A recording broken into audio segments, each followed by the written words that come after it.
The Hawaii Agricultural Foundation holds regular food for thought events to promote conversation and change. Up next, sustainable tourism. We talked with one of the featured panelists about the importance of the next Eat, Think, Drink virtual event.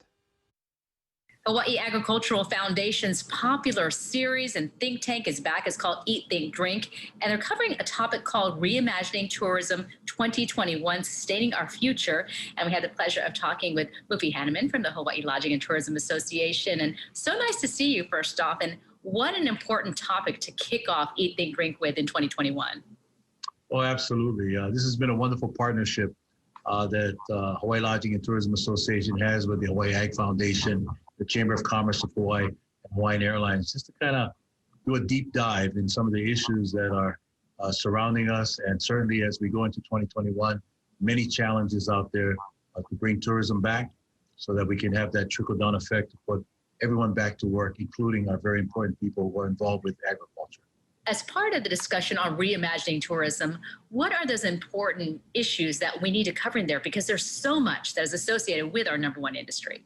Well, we have an all-star panel that we've lined up to talk about the importance of tourism to our economy, not just from a tourism perspective, but certainly from areas that are very dependent on tourism. So we have Paul Yonamine, the executive chairman of Central Pacific Bank, speaking from a financial point of view, how he sees the economy evolving in 2021 and beyond. And of course, Paul has deep international experience, having worked in Japan, so lending his perspective on the Hawaii-Japan tourism market.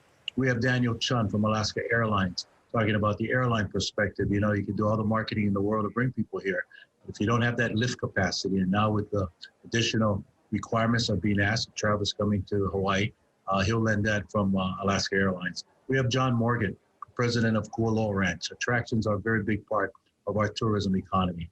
And certainly they've gone through some major challenges in 2020, but we need our attractions to give people another reason why to come to Hawaii. And Kualoa Ranch has been a major steward of environmental tourism.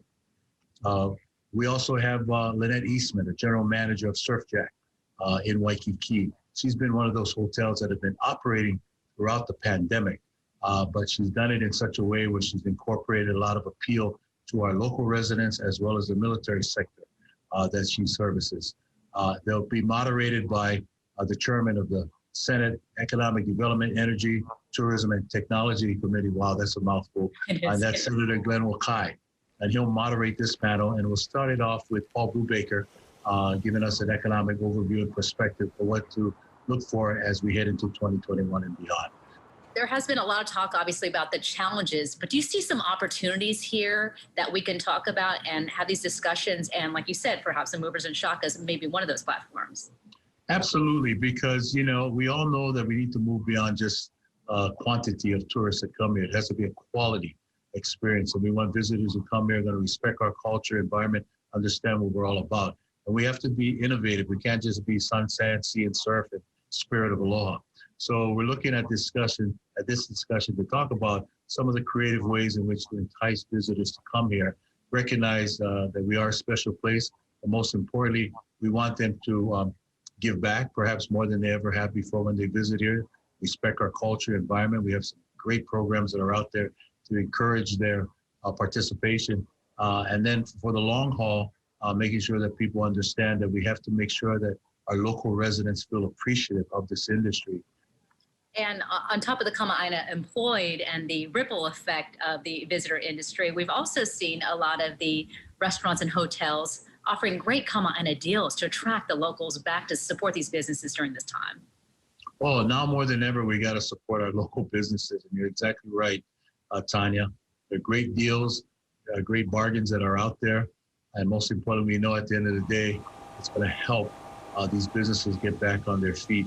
Certainly now with the vaccine being out there, there's hope, there's optimism, there's faith, but at the same time, we have to recognize that it's going to be very, very challenging.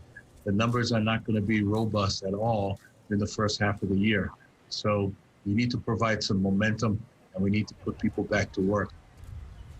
And such an important topic. I want to let all of our Living 808 viewers know tickets are $10. It's tomorrow night, and they can buy them at hawaiiagfoundation.org and listen to a great panel of speakers, including our guest, Mufi Hannemann. Thank you so much, Mufi. Nice to see you as always. Well, kudos to Denise Hayashi and Hawaii Ag Foundation. Done a wonderful job. And it's great that we're collaborating from different sectors right now, all pulling together to try to give faith and hope and optimism out there for our economy going forward. It is a great series. If you went in the past, they did them in person. Of course, now it's moved to virtual, and you will have that food for thought and conversation. So it's happening tomorrow. You can go to hawaiiagfoundation.org to purchase those tickets, which are $10 with the event kicking off at 6 p.m. All right, attention.